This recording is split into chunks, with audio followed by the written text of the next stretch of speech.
Imagine walking into a dense, frozen forest in Europe 40,000 years ago. The air is sharp and cold.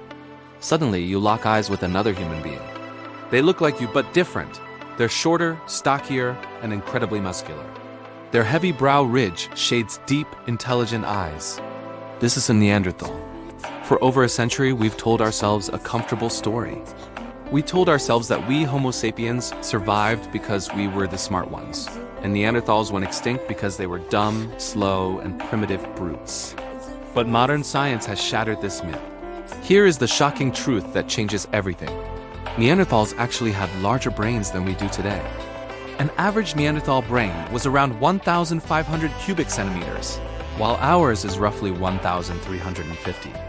If brain size alone determined intelligence, they should be ruling the world, not us. So if they were stronger, well adapted to the Ice Age, and had massive brains, why are we here and they are gone? To understand this, we have to look at how their brains were organized.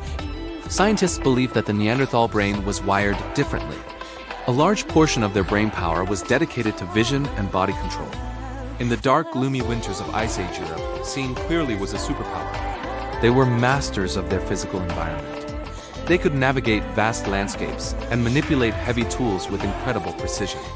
However, Homo sapiens, who evolved in the sunny plains of Africa, prioritized different brain regions.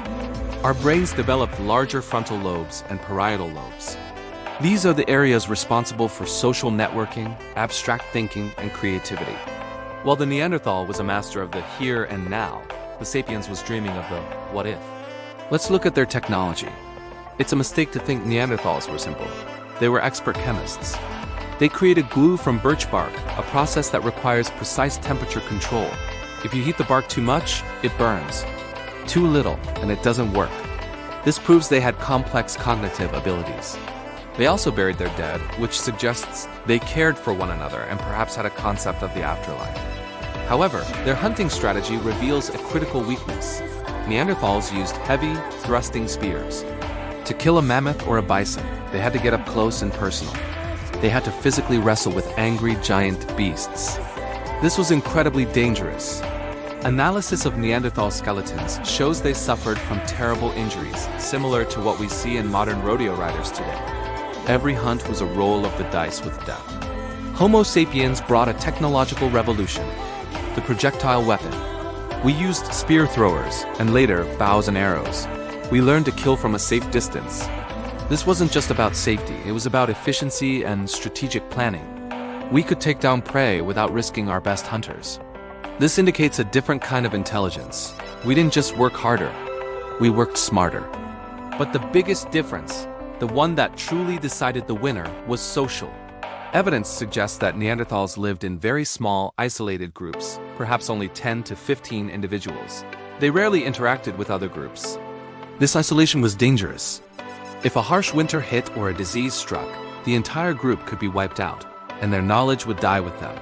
Homo sapiens were different. We were the ultimate social networkers. We formed tribes of 150 or more.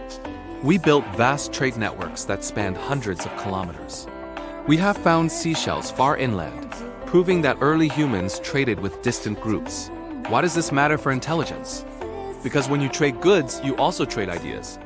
If one human genius invented a better fish hook, that idea spread like wildfire across the continent. This is called collective intelligence. A single Neanderthal might have been smarter than a single sapiens, but a group of sapiens was infinitely smarter than a group of Neanderthals. We became a hive mind, sharing solutions and innovations. Then there is the power of imagination. Around 40,000 years ago, Homo sapiens started doing something no one had ever done before. We created art. We painted stunning animals on cave walls in Lascaux and Chauvet. We carved figurines and made musical instruments from bird bones. While Neanderthals did show some signs of symbolic behavior, the sapiens' culture was an explosion of creativity. This artistic ability is linked to complex language. Linguists believe that sapiens developed a language capable of discussing things that do not exist in the physical world. We could talk about spirits, gods, legends, and future plans. This allowed us to organize large numbers of strangers to cooperate for a common goal. We could plan a massive hunt days in advance. We could unite different tribes to fight a common enemy. The Neanderthals, with their small, isolated groups, never stood a chance against this organized force. But the story of their extinction is not just about war. It's also about love and survival. As Homo sapiens moved out of Africa and into Europe, we didn't just fight Neanderthals. We met them, we lived alongside them, and we mated with them. This is the final twist in the story. They didn't completely disappear. If you are of European or Asian descent, you likely have about 2% Neanderthal DNA in your genome. Their genes helped our ancestors survive in the cold northern climates. They gave us thicker skin and stronger immune systems. In a way, the Neanderthals are still here.